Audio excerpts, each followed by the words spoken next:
So, good afternoon, Colel members. I have some good news. Is that today I reviewed with my accountant the application for the new yeshiva that we're starting, which is called Yeshivat Malit HaTikun, which is another way of saying Tikkun elevator. But this yeshiva is going to be tax exempt, and basically what we're going to try to do is we're going to try to produce the same things that is these kind of stories, but on a deeper level, we will also be starting to learn the Kisvei Ari, starting with the Otros Chaim, and maybe some other things that we could get to. The point is that in the deeper level of Sod, for those of us who are really interested in Sod, you have to have a background to be able to go from one level to another. We have to fix where we're at right now and start being able to grow. So what I'm going to have over there is I have years and years of recordings of different kinds of things that I've been through with kavrusas, and somebody could tap into that if they wanted to. But there will also be direct 20 minutes or half an hour lessons and shiurim in the Kisvei Ariv themselves. It's not for everybody because you have to have a background in Hebrew. You have to be able to work with the Hebrew, and as I said in the blurb that I wrote, it helps if you're Sephardi or a Baal Tshuva or maybe a little shtickle Hasidish. You have that side to you that you're really looking to see, to look from the darkness of which we live to try to see the light of Hashem. Anyway, we're going to go to that, and tomorrow I hope to submit that to the IRS.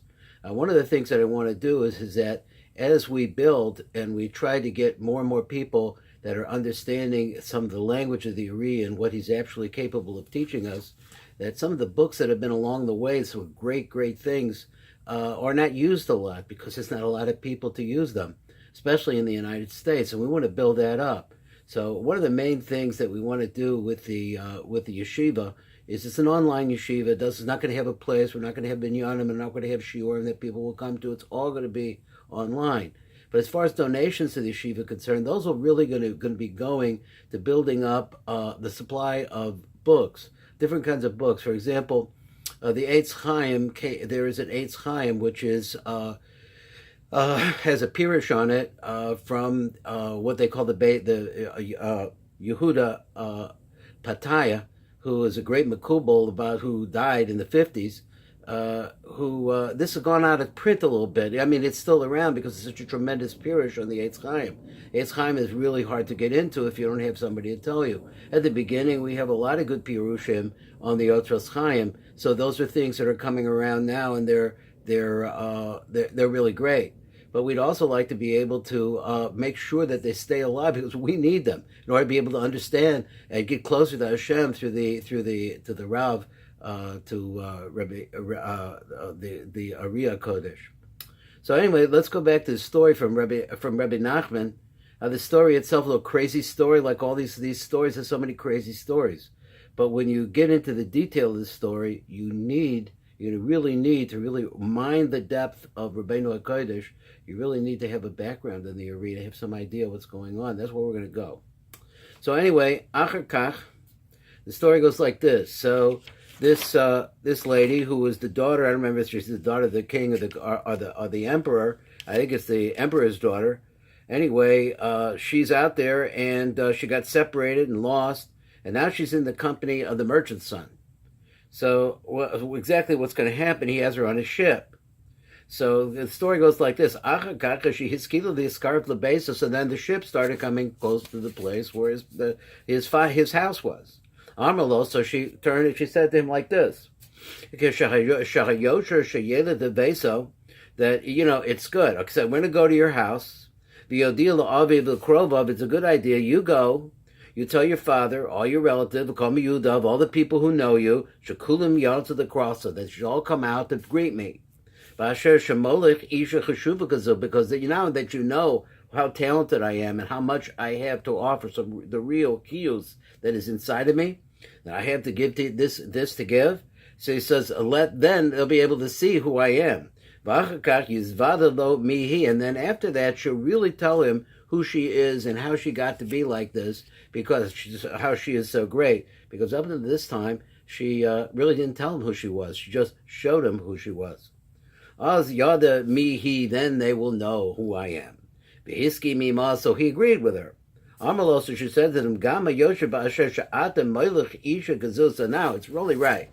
that you're taking a person, a woman like me, like this, a matrasin, so that you should really hire a whole bunch of sailors, hamolichim asfina, who go with the svina, leman yedu shalasoicher shalachem yeshno nesuyim miisha kazu v'hiskim imo. So that you take all of these people with you, and they should all know what a great thing is that this marriage is going to be. It's going to be a big simcha. L'chak yayin tov ma'od. So she took some terrific wine, shehoyelo b'svina, that he had in the boat. So he said that, let's take these guys and let's do this. Let's have a big party, and everybody start partying now, and we'll start some little bit of drinking and so like that. So, but the sailors, having been on, maybe they were on the sea for a long time, I don't know, but they got really drunk. V'hu chalok the besa, so he went along his way, went to his house,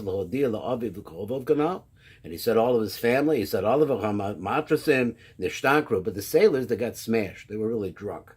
V'yatzachim in the sfina, they went out from the boat, and they fell down on the dock, and they were all drunk. The crosses, so all the time that they were getting themselves ready, that is the merchant, his family, and so on and so forth, to get them ready. They had to get everybody, said they got on a telephone, they had to call everybody up. So she went, she untied the ropes of the boat from the port. She set out the sails. So they went along, so she went and she took the boat. They were going. Now the merchant, that is the merchant's son, and the merchant, the whole family, they all came down to the dock. They didn't find anything. There was nothing there. It was very bad. He was very, very upset, this merchant. That is the father that is the main merchant. So he says, so he yelled out and he said, they said, what's going on here? That it said, you said there was something really great here. I don't see anything. There's no boat with all this kind of merchandise that you made, and there's no beautiful woman, and there's nothing here. So he said to them, so go ask the sailors. So he went and he asked the sailors, they were all smashed, they were drunk, they couldn't get up. Then after a while, of course, naturally they woke up. So they didn't have any idea at all. You get drunk enough, you can't remember what happened last night. They don't have any idea. But they do know that they came with a boat, and the boat was full of treasure. And but they don't have nowhere. They don't know where it went. So the merchant, that is the father of this young man, he was very, very angry. And he sent him away from his house. You did this, and you messed everything up, and I gave you a chance, and now look at you. Below Yodel and the neged panav, and don't come back and let me see you again. And he started wandering. But she was out free, and she was on the sea. Now it came about that same time that there was a certain king, and he built palaces all across with a beautiful view of the sea. He built palaces all near the sea. Because the air of the sea is just absolutely terrific. Everybody knows that. And so therefore he wanted to be there. And then the boats, we were going by there, and you could see the boats. It was wonderful. That is the daughter of the emperor. So she was going along, and she was close to the shore, and she came near the palace of this king. So he was looking out because he liked to watch the boats. And he saw there was nobody running the ship. There was nobody on the ship. It was a ship going along with the sails set. It looked like it was moving. There are no men there. So he thought, well, maybe I'm making a mistake. I can't see it.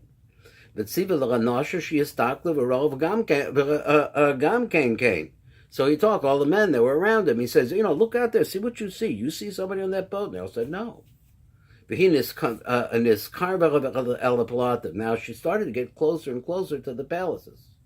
And then she thought to herself, Lama Lola Platem, what are all these palaces doing here? So she started to go backwards. But the king went and got her, and he brought her to his house. But this king, he didn't have a wife. He couldn't figure out, he couldn't choose one. So a person, let's say he saw a woman that he really wanted, but she didn't want them. The opposite was also true. Somebody wanted him, but he didn't want her. But when this Bas Kesa, the daughter of the emperor, came,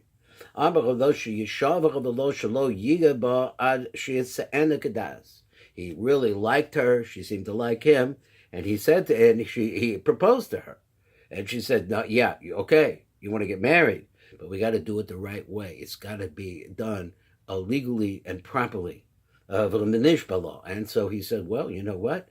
I'll swear to you, I will do that. So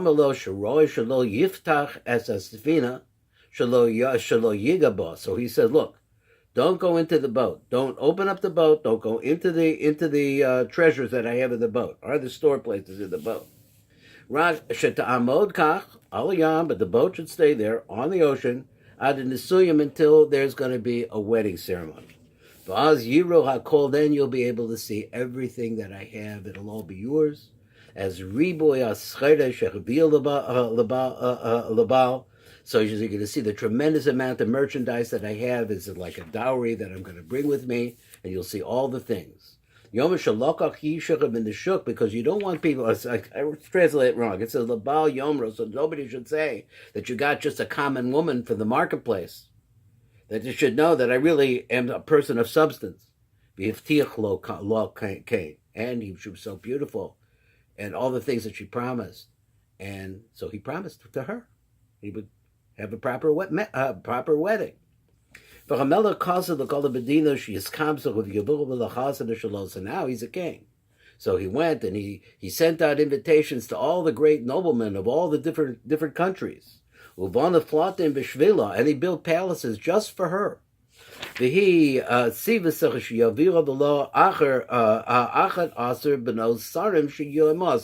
to her that you need to send to me, here's what I need to make this wedding work. I need 11 daughters of princes, so that they could come and they'll be my handmaidens. So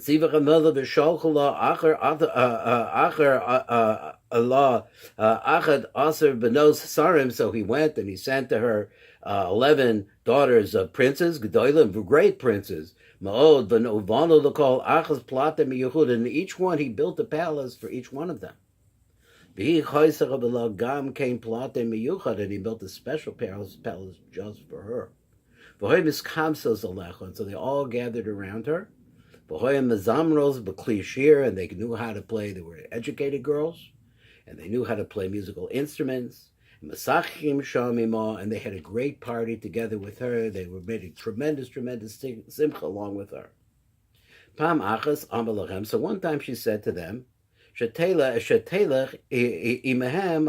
she wants to go for a sail with them on the sea. So they went with her. And they were playing music and drinking, and they're not drinking, I think, and having a great party. So she said, listen, honor me with a drink from this terrific wine that I have. So she gave them some of the wine that was in the boat. That same wine that the sailors had, they all drank it, they got drunk, and they all fell down on the deck of the boat. And so then she went, she unloosed the boat, she set out the sails, and she fled with the boat. That is these 11 girls who were the princesses.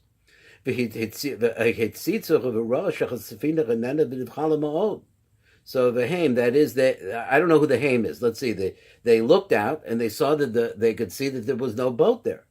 And it wasn't the girl saying this. This is the king saying this. And the king says he's pisam ki tzara yihya gadol ma'olo the Sipurei yakar kazul. He felt that she had such a tremendous wealth on that boat.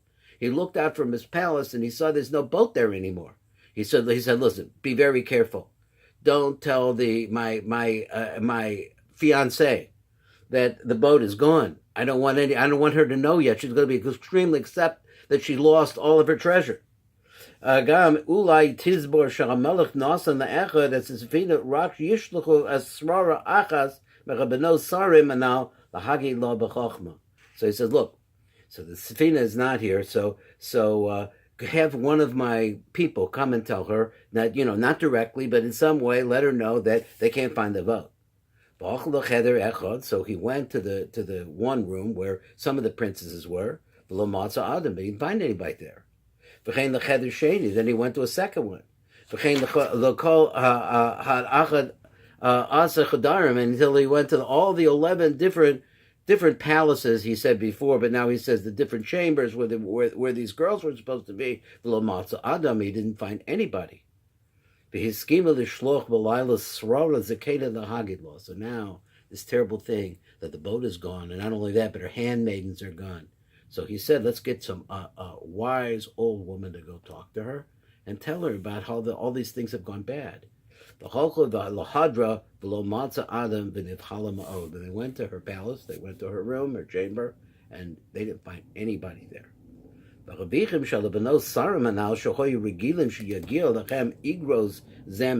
now, these girls were from many different countries, and they had normally been sending letters to their fathers, and now the fathers are not getting letters anymore. They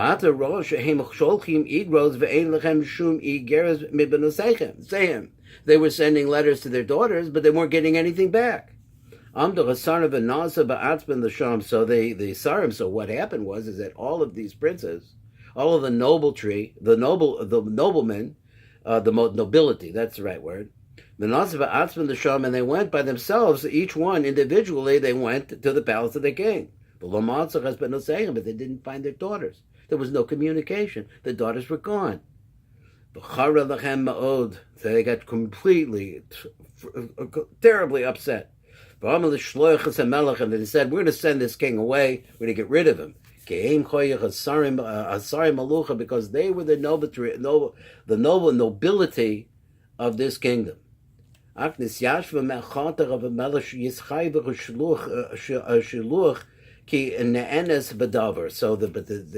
king is thinking, I didn't do anything. What did I do? I didn't do anything. So that's what he said. He says, I didn't do anything, but they decided that they were going to take over, and there was a rebellion, and they sent him away. So they got him, and they sent him away. He was no longer the king. Meanwhile, out in the sea, she was sailing along with the boat. Then afterwards, these princesses, they woke up. And so they said a law to her. So she said, let's go back. We want to go back. Where are we? So she answered like this. Nishcha od kan katzat. Stay with me here a little bit longer. So then a great wind, an east wind came up, a hurricane wind, and they said, Nachsa the Beseinu, we got to go back to our houses. We can't stay back. And they were all frightened. She said to them, wait a minute, we're not near there anymore. We're far away from the port. So they asked her, why did you do this? So she said to them, well, there was really bad weather and was afraid the boat would break up. So therefore, I had to escape. I had to run away. I had to set out the sails and make everything different so that we could get out of here, and then the boat would not be broken. And they went along and they sailed along the ocean. that is the Bas Kesar, this daughter of the emperor, and her handmaidens were all these princesses. But they kept singing, they kept playing their music, they kept going forward in the spiritual way. The Paga Baplatim, they ran into different kinds of palaces. So they were going again, once again, they were getting close to the dry land. Ramallah said, they said, so these princesses said to her, this card Lasham, let's go over there. Below Ratzasa, but she didn't want to, she was afraid. But she says, you know what? I have regret that I went next to that last king, the place where the king was. So then they saw an island in the sea, and they came near to it. So then what happened is they were up next to 12 different thieves, the Gazlonim, people, the armed robbers, and they wanted to kill them. So she asked, who is your leader? So they showed their leader to her. So she said to him, what is your particular line of work? They said, we are armed robbers. So she said to him, we're also armed robbers. But you, when you rob people, you overpower them. But we use our brains. We steal with brains. Because we know all different kinds of languages. We know how to trick people with them. And we know how to play music, and we can entice people that way. So then, what's a profit in killing us? The best thing would happen, you marry us. There were 11 of the girls, and her, that's 12, and there were 12 robbers. He said, we'll marry up. We'll match up. So he says, son of the Nashiv, so we'll become your wives. You'll have all our money too, because you should show them what the great money. And she showed them all the great stuff that she had in the boat. The girls were beautiful, and they all agreed. So then the Gazlanim showed her all the tremendous amount of wealth that they had. So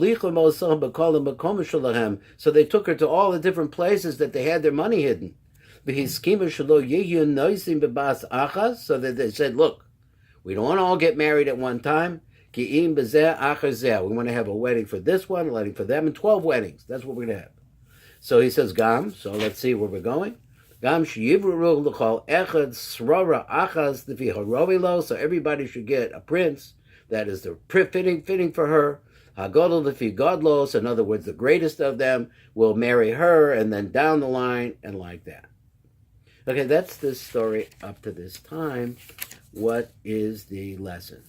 Now, we're going to see that when we start translating, see what Rav Shik says. There's two things that Rav Shik is going to do. One, he's going to bring us a tremendous amount of Kabbalah so we can understand really what the essence of what's actually happening in the world. And secondly, he's going to show us some Musar, because he has to strengthen. Rabbeinu Kodesh has to give us strength. So we'll see how that goes. See you next time.